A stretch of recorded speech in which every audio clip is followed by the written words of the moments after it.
सन 1980 की दहाई की बात है जब जुल्फिकार अली भुट्टो को फांसी दी जा चुकी थी। मुल्क में जनरल ज़ियाउल हक का तवील मार्शल नाफिज था और जमहूरियत गहरी नींद सो रही थी। जनरल ज़ियाउल हक ने मुल्क पर अपनी गिरफ्त मजबूत रखने के लिए पॉलिटिकल पार्टीज एक्ट 1962 में ऐसी तरमीम की जिसने सियासी जमातों के हाथ पांव बांध दिए, जिसके मुताबिक हर सियासी पार्टी को इलेक्शन कमीशन के पास रजिस्टर्ड होना लाजमी है।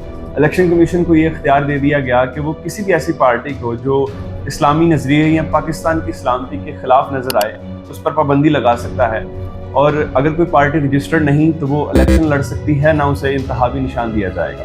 बेनज़ीर भुट्टो अच्छी तरह जानती थी कि ये कवानीन खास तौर पर पीपल पार्टी को इलेक्शन से बाहर रखने के लिए बनाए गए हैं। अगर वो रजिस्ट्रेशन के लिए अप्लाई कर देती तो हुकूमत किसी न किसी बहाने उनकी दरख्वास्त को मुस्तरद कर ही देती। चुनाचे 1987 में उन्होंने आयन के आर्टिकल 184(3) के तहत बराह रास्त सुप्रीम कोर्ट में रिट दायर कर दी। अदालत के सामने बेनज़ीर भुट्टो का मौक़िफ़ सीधा और मजबूत था कि पाकिस्तान का आयन हर शहरी को सियासी जमात बनाने या उसका हिस्सा बनने का हक देता है, और इलेक्शन कमीशन की ये शराइत हर शहरी के आईनी बुनियादी हक पर डाका है। सुप्रीम कोर्ट के चीफ जस्टिस मोहम्मद हलीम की सरबराही में फुल बेंच ने इस केस की समाअत की। सरकारी वकील ने दलील दी कि मुल्क में नज़्म ज़ब्त कायम रखने और गैर मुल्की फंडिंग पर चलने वाली जमातों को रोकने के लिए रजिस्ट्रेशन जरूरी है, जबकि बेनज़ीर भुट्टो के वकील ने आयन के आर्टिकल 17 और आर्टिकल 25 का हवाला दिया और कहा कि अगर कोई पार्टी रजिस्टर्ड नहीं तो इसका मतलब हरगिज़ ये नहीं कि उसे इलेक्शन लड़ने या अवाम की नुमाइंदगी करने से रोक दिया जाए। 17 अगस्त 1988 में जनरल ज़ियाउल हक का त्यारा हादसे का शिकार हो गया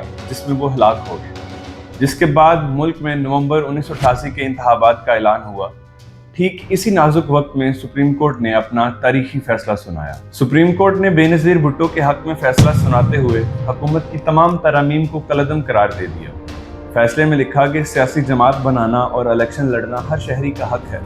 इसे इलेक्शन कमीशन की रजिस्ट्रेशन की शर्त से मशरूत नहीं किया जा सकता। जमहूरियत बगैर सियासी जमातों के नहीं चल सकती, लिहाजा पीपल पार्टी समेत तमाम गैर रजिस्टर्ड जमातों को इलेक्शन लड़ने और अपना इंतहाबी निशान हासिल करने का हक है। सुप्रीम कोर्ट के इस फैसले ने बेनज़ीर भुट्टो के इक़्तिदार का रास्ता खोल दिया। 16 नवंबर 1988 के इंतखाबात जमाती बुनियादों पर हुए, जहां अवाम ने खुलकर अपने वोट का इस्तेमाल किया। पीपल पार्टी ने अक्सरियत हासिल की और यूं बेनज़ीर भुट्टो मुस्लिम दुनिया की पहली खातून वज़ीर आज़म बन गई। शुक्रिया।